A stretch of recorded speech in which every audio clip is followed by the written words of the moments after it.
A5 Aurobindo. అసలు అరబిందోనే first ఉండాలి దీంట్లో. అరబిందో అండర్ రియాలిటీ అన్నాడు. జగన్మోహన్ రెడ్డి గారి పేరు ఉందో కదా క్లియర్గా. మరి ఎందుకు వచ్చింది మా అధికారులకు కూడా అర్థం కావట్లా. అంటే అదే మొన్న మా పవన్ కళ్యాణ్ గారు క్వశ్చన్ చేసింది. అధికారులందరూ వారసత్వంతో ఉన్నారు, ఆ వారసత్వ వాసనలు తగ్గించుకోండి అని ఆ రోజున చెప్తే దాన్ని ఏదో అనిత గారికి ముడిపెట్టి ఏదేదో చేశారు.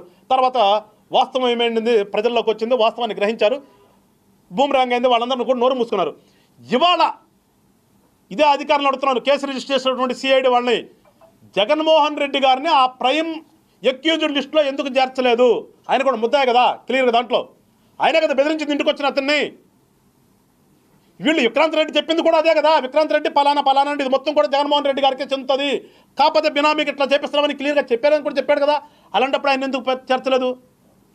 ఖచ్చితంగా జగన్మోహన్ రెడ్డి గారు దీంట్లో ప్రైమ్ ఎక్యూజ్డ్గా ఉండవలసినటువంటి ఆవశ్యకత ఉంది. ఆ రిపోర్ట్ ప్రకారం ఖచ్చితంగా వెంటనే సిఐడి వాళ్ళు మళ్ళా ఆయన ముద్దాయి లిస్టులో చేర్చాలని చెప్పేసి జనసేన పార్టీగా నేను అడుగుతున్నాను. ఇవాళ ఇప్పుడు దాని మీద కూడా సెలవుల పనులు చేస్తున్నారు. ఉన్నటువంటి సెజ కొట్టేశారు, పోర్టు కొట్టేశారు. ఇవాళ ఆ పోర్టు నుంచి అక్రమ మార్గాన బియ్యం కానీ అక్రమ దందాలన్నీ కూడా నడుస్తున్నాయి అంటే దానికి రాంబాబు గారు ఏం చెప్తాడు? మీ ఆధీనంలోనే ఉంది కదా, మీరు చెక్ చేసుకోవచ్చు కదా. అదే మేము చెప్తున్నాం, చెక్ చేస్తున్నాం. మీరు చేసినటువంటి దుర్మార్గాలన్నీ కూడా ఒక్కొక్కటి బయటకు వస్తున్నాయి. మీరు ఆవేశపడద్దు రాంబాబు గారు, అన్నీ కూడా టైం బీయింగ్ వస్తుంది.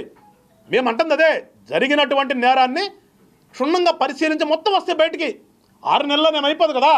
మీకులాగా ఎక్కిన మరుక్షణమే సభా వేదికను పగలగొట్టేటటువంటి నీచమైన సంస్కృతులు మేము లేము. కూటమి ఉంటాయి. కూటమి అంటే ఒక ప్రజాస్వామ్యానికి విలువలు ఇచ్చేటటువంటి ప్రభుత్వం కూటమి ప్రభుత్వం. కూటమి నాయకులకు తెలిసింది ప్రజాస్వామ్యంలో ఏ రకంగా మనుగడ సాగించాలి, ఏ రకంగా పరిపాలన చేయాలో తెలిసినటువంటి నాయకులు కూటమి ప్రభుత్వంలో ఉన్నారు.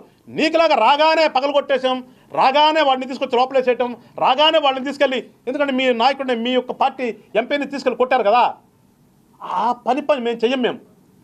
మేము చట్టం అనేది ఒకటి ఉందో దాన్ని గౌరవిస్తాం.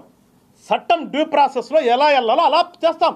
ఖచ్చితంగా వస్తారు, తొందరపడితే. మీరు 6 నెలల్లోనే మీరే ఉన్నారు, మమ్మల్ని అంటున్నారంటే అన్నక మిమ్మల్ని ఎవరు అంటారు? ఏం మేము చేసాం, ఇదేం చెప్పాం? కేవరావు గారు వాళ్ళు రిపోర్ట్ ఇస్తాగా తెలిసింది ఏం చేశారనేది చూసాం. 104కి 108కి కూడా అరబిందోనే కదా. అరబిందో మేము పోయినసారి వీళ్ళకే కదా. జగన్మోహన్ రెడ్డి గారు వచ్చిన తర్వాత కాంట్రాక్ట్ ఇచ్చాడు. ఇవాళ ఏం చేస్తున్నారు? ఇవాళ మేము నడపలేమని చేతులు ఇచ్చేస్తున్నారు. అంటే కేవలం దోసుకోవటం కోసమే వచ్చినటువంటి సంస్థలు ఇవన్నీ అనేది వాళ్ళ ప్రజలకు అర్థమవుతుంది.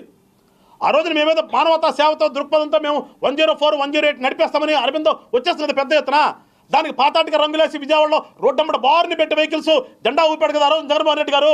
మరి వాళ్ళు ఏమైంది? తప్పుకోవడానికి కారణం ఏంటి? ఎందుకు తప్పుకుంటున్నారు? ఆ రోజున రూపాయి దాన్ని 4 రూపాయలు మీ కాంట్రాక్ట్ ఇచ్చారు, వాస్తవం కదా అది. అవన్నీ తీస్తాం, ఖచ్చితంగా వస్తాయి, అవన్నీ వస్తాయి. అరబిందో అనేది కూడా ఏ రకంగా ఏర్పడిందో, ఏ రకంగా అది మునగబోతుందో అన్నీ వస్తాయి. అందుకని వైఎస్ఆర్ పార్టీ వాళ్ళు కూడా చెప్తున్నా, మేము పరిపాలన మీద దృష్టి పెట్టి ముందుకెళ్తున్నాం. మీరు సీటుకి మాటికి మీ పేపర్ ఉంది, మాకు వీడియో ఉంది, మాకు ఇంకా మేము పోయినసారి డిజిటల్ కార్పొరేషన్ తరపున ఏర్పాటు చేసుకున్నటువంటి యూట్యూబ్ ఛానల్స్ ఉన్నాయి. ఈ మధ్య రాంబాబు గారు కూడా ఒకటి పెట్టారంట ఛానల్, యూట్యూబ్ ఛానల్ ఏదో. ఇవన్నీ ఉన్నాయి కాబట్టి మేము ప్రచారం చేసుకుంటాం ఇంకా అని ఇష్టం వచ్చినట్టు మాట్లాడితే మళ్ళీ చెప్తున్నారు రాంబాబు గారు, చట్టం తన పని తాను చేసుకోక తప్పదు. మీరు స్లిప్ అయిన ప్రతి పదానికి కూడా మూల్యం చెల్లించుకోక తప్పదు. అది కూడా చట్ట ప్రకారమే ఉంటుంది. మేము మీకులాగా ఊరు నోరు పారేసుకోం కూడా. మేము ప్రజాస్వామ్యయుతంగా ఉంటున్నాం. మీరు ప్రజాస్వామ్యాన్ని కాదు అనుకుని మీరు కనుక నోరు పారేసుకుంటే మా పని మేము చేయక తప్పదు, చేస్తాం. మా ధ్యేయం, జనసేన పార్టీ లక్ష్యం ఈ రాష్ట్రంలో రాజకీయాల్లో ఒక మార్పు తీసుకొద్దామని. నీకులాగా అధికారాన్ని అడ్డం పెట్టుకుని దోసుకోవటాలు దోసుకున్నాను తీసుకెళ్ళి ఎక్కడెక్కడ పెట్టుకోవటాలు కాదు మేము చేస్తుంది. మళ్ళా చెప్తున్నాం, జనసేన పార్టీ లక్ష్యం ఈ రాష్ట్రంలో రాజకీయాల్లో ఒక మార్పు తీసుకొద్దామని.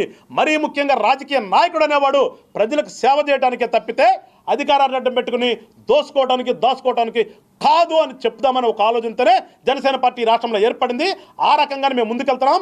మీరు ఎగతాళి చేసినా చేయకపోయినా పవన్ కళ్యాణ్ అనే వ్యక్తి, మళ్ళీ చెప్తున్నా, పవన్ కళ్యాణ్ అనే వ్యక్తి శాఖతో సంబంధం లేదు. ప్రజాస్వామ్యతంగా ఆయనకున్నటువంటి శాఖలు నేను చేస్తాం.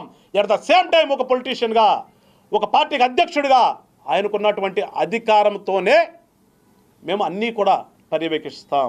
అది ప్రజల కోసం, నీకులాగా దోసుకోవడానికి కాదు. నీకులాగా ఏదో వాకింగ్ చేసాం, మేము అన్నీ చూసాము, వచ్చిన తర్వాత దాచుకున్నామనే పద్ధతి కాదు మాది.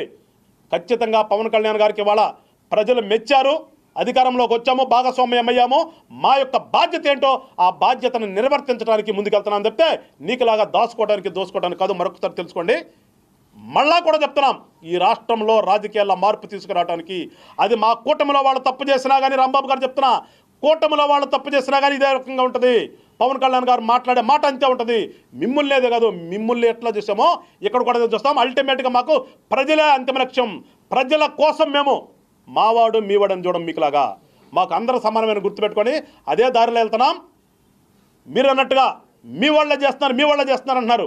మా వాళ్ళు చేసిన బియ్యం రేషన్ కానీ, బియ్యం దందాలో కానీ, ఇసుక దందాలో కానీ, లిక్కర్ దందాలో కానీ ఇదే విధంగా జనసేన పార్టీ ప్రశ్నిస్తాం. పవన్ కళ్యాణ్ గారు కూడా వాటికి అడ్డు కట్టేస్తారు. అందుకని దయచేసి మీరు కూడా ప్రతిపక్ష హోదా కావాలని కోరుకుంటున్నారు.